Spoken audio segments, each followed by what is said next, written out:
We're going to get into the State of the Union, but, oh, God. Let's just start with clip number 2 from Michele Bachmann, the future of the Republican Party. I want to thank the Tea Party Express and Tea Party HD for inviting me to speak this evening. I'm here at their request and not to compete with the official Republican remarks. The Tea Party is a dynamic force for good in our national conversation, and it's an honor for me to speak with you. So, understand what happened last night. I don't know if you saw this, but if you, and gosh, you know, I watched the speech, but I did not hear the speech. And that's not because I had it on mute, because I was so astonished by what I saw. This was so fantastic. So Paul Ryan, this guy who has a farcical economic program, which calls for privatizing Social Security, privatizing Medicare, cuts that are impossible to make and won't be made with budget numbers that don't add up. And I think I had an argument with, well, it's not Name Drop Friday, but I don't think he's a name. Raheem Salon, what's that guy's name? The conservative, I don't know, on Parker Spitzer once. And we were coming off, and I was talking about Ryan's numbers are a joke. They don't measure up. And he's like, well, he's agreed that if his numbers don't measure up, he will raise taxes up to 16.9% of GDP, which, of course, is the, and it may not be 16.9%, pretty close, which is the magic number that the Cato Institute had. A guy named, what was that guy's name? I have it. It's up there. Yes, I know. I have it up on the wall there, that Cato report. But essentially, he was the former head of the Cato Institute and had realized that starve the beast doesn't work. When you cut taxes below a certain percentage of GDP, you actually get more government spending because constituents think they're getting it on the cheap. They don't think they're paying for it. They're putting on a credit card. You know, that's why people tend to spend more if they have a credit card because they don't have to pay for it right away. And so basically what this guy was saying to me was that, yeah, Ryan's numbers are all a joke, but he'll raise taxes if he has to get up to the point what we need. Well, yeah, of course. That's quite a short circuit you got going there. In other words, we're going to sell the American public a bill of goods, and then we'll raise taxes on them anyways.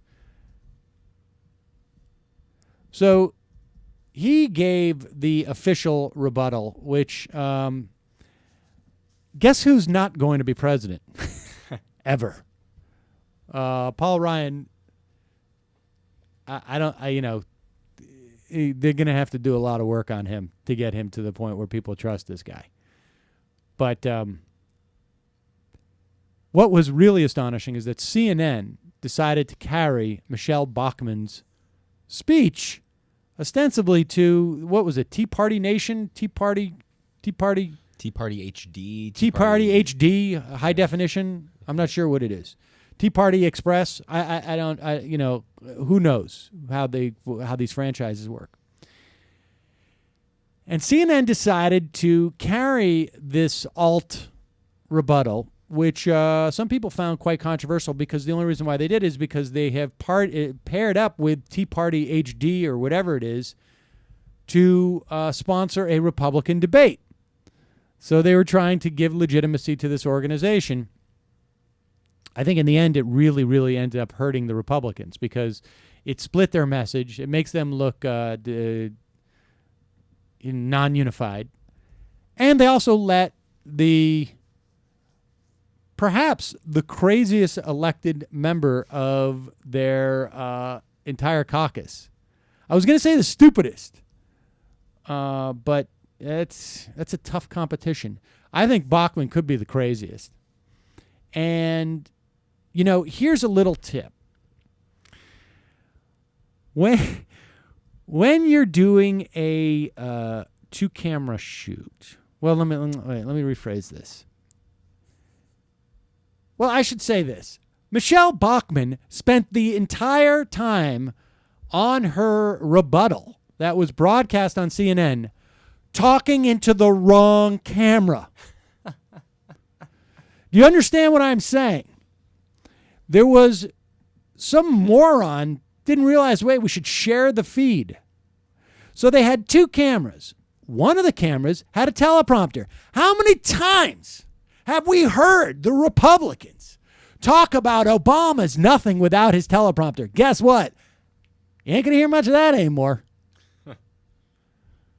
Because she was looking into the teleprompter in the camera that was meant for the Tea Party HD.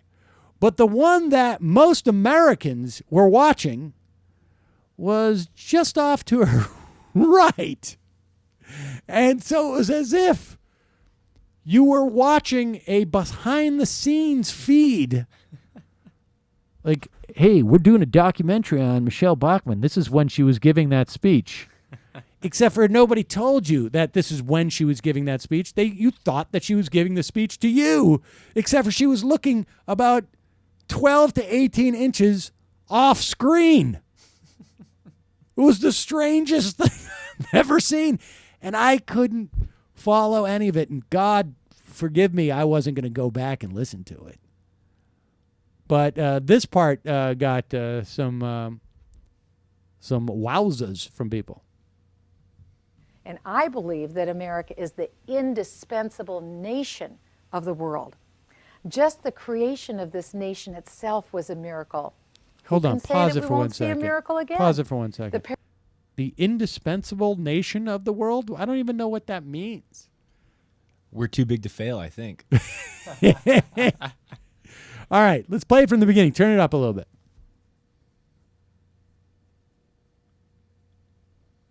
And I believe that America is the indispensable nation of the world. The nation. Just the creation of this nation itself was a miracle. Who can say that we won't see a miracle again?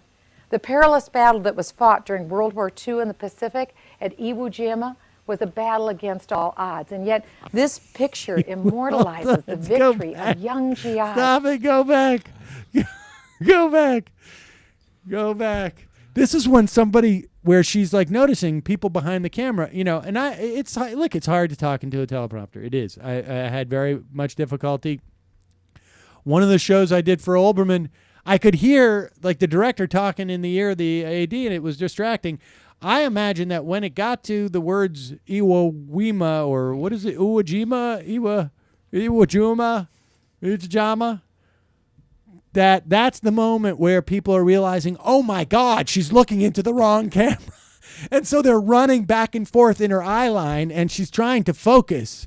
And okay, just go back just a little because I want to hear her say those words again.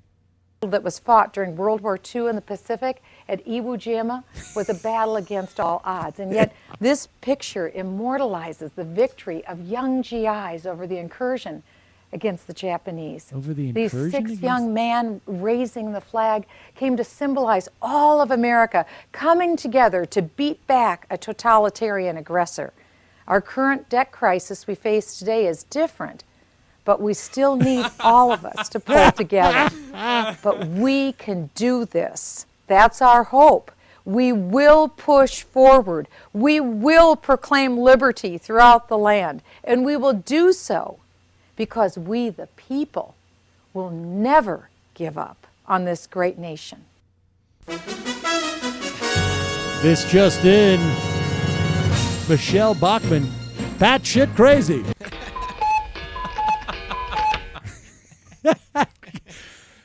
Folks, let me tell you something. Those brave young GIs, when they put that flag up at Umo Jima, except for the Indian guy.